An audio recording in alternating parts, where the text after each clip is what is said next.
November 3rd, 1939.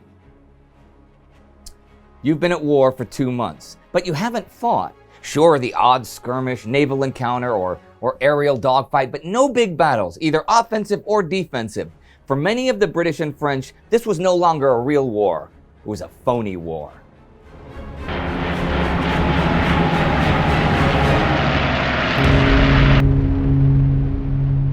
I'm Indy Neidell. This is World War II.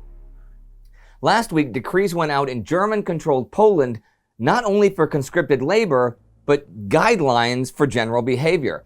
Hitler aired his future plans for fighting Russia, and the first discussions for an ultimate weapon, an atomic bomb, were held in Washington. But this week there were a lot more discussions going on back in Europe. In fact, negotiations between the Finns and the Soviets had been by now in progress for weeks, but the Finns still refused to agree to Soviet territorial demands. The Soviets had been pretty cordial so far, but on November 3rd, Soviet Foreign Minister Vyacheslav Molotov drops his mask. Since we civilians don't seem to be making any progress, perhaps it's the soldiers' turn to speak. Well, he had already sort of dropped it just as he was heading for this week's round of negotiations in a speech that went out to the whole world. From who does Finland hope to get help? Poland too had a guarantee. The meeting on the 3rd was again a stalemate. The Finns were not going to give up Hanko on the Finnish mainland and at the mouth of the Gulf of Finland under any circumstances. And if you're wondering what the overall territorial claims I mentioned a few weeks ago would look like if they were the same for maybe a country you're more familiar with, I read this in the Winter War. It came from the Foreign Ministry's White Book. If it were Britain to whom the demands were being made, it would mean giving up the Isle of Wight and the Channel Islands. In the north, the enemy would get to fortify the Orkney and Shetland Islands, and the British border would have to move inland from Norfolk about 80 kilometers, ruining British defenses. The Finns were worried about becoming a subject people and all that might entail. The Poles are by now a subject people, but that wasn't really good enough in general for Nazi ideology. If you're going to have a subject people, you really had to create a master race. This week, on October 28th, Heinrich Himmler issued a procreation order to the SS. It would be the task of German women and girls of good blood to become mothers of children to soldiers setting off for battle. But this was going to become organized in a system. Lebensborn were essentially human stud farms where young girls, carefully selected, could procreate with the SS men. Maternity homes would be set up for the children, who would of course be specially treated. As for those on the other end of the treatment spectrum, on November 1st, German propaganda minister Joseph Goebbels visits Łódź, and he wrote his thoughts concerning the city's Jews, some 200,000 of them. It is indescribable. They are no longer people, but beasts. There is therefore not a humanitarian, but a surgical task. Here, one must make a radical incision. Otherwise, Europe will be ruined by the Jewish sickness. That same day, a magazine in Berlin wrote, "Behind all the enemies of Germany's ascendancy stand those who demand our encirclement, the oldest enemies of the German people and of all healthy rising nations, the Jews."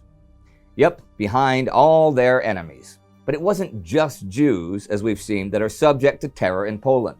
On the last day of the week, 96 Polish schoolteachers from Rybin are summoned by the Gestapo, arrested, and then shot dead. As you may imagine, the main job of the Polish government in exile was to perform the reorganization of the Polish armed forces.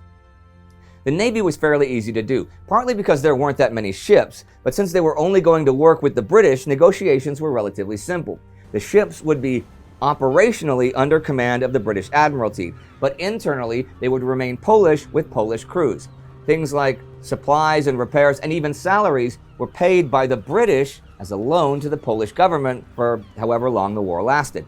At first, this was all just for the Polish destroyer division, but in November, the Poles placed all ships, including merchant ones, and all personnel at British disposal.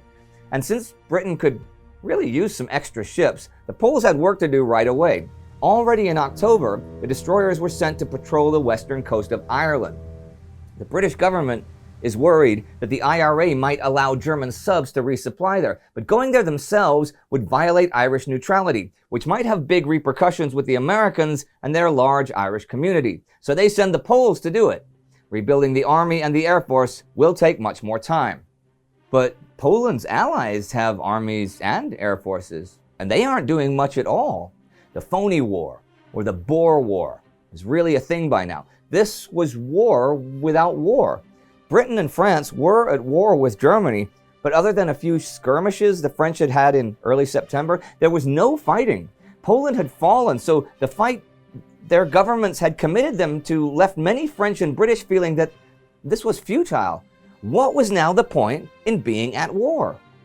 The French army was deployed, with the British on the left, but they had no offensive plans, absolutely not until they were better armed anyhow. Heck, even that deployment had hitches because of Belgian neutrality. Everyone assumes that if Germany attacks in the West, it will be through Belgium like in 1914, but Belgium's King Leopold is damn sure not going to give the Germans a pretext for doing so by admitting Allied troops to neutral Belgian land. So by now, the Allies are building defenses on the French border that they plan to abandon if and when Germany does attack. The British do not have a large reserve of trained men anyhow. Plans for limited conscription had only been approved in May, and full conscription didn't begin until Britain had already joined the war. That was just 2 months ago. So they could really only provide fairly limited ground and air forces to aid the French.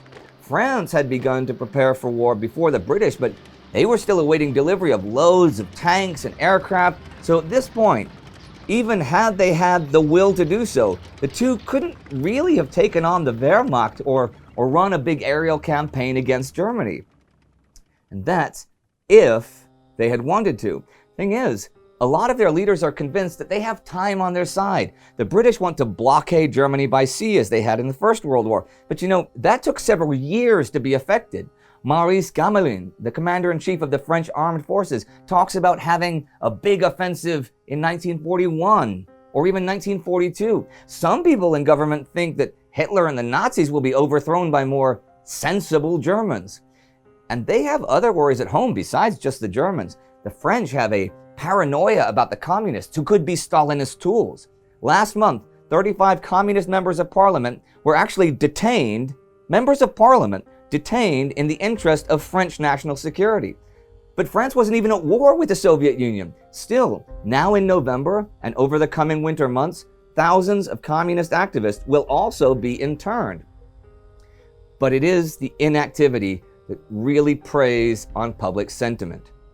In the minds of many French and British people, the war effort seemed purposeless. Their nations were committed to fight, yet were not fighting.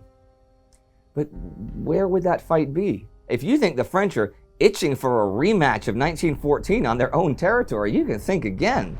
Yet, with the economic strain of keeping 2.7 million men under arms, equipped and fed, they kind of feel they have to do something. They propose things like a Balkan front to preempt any German activity there.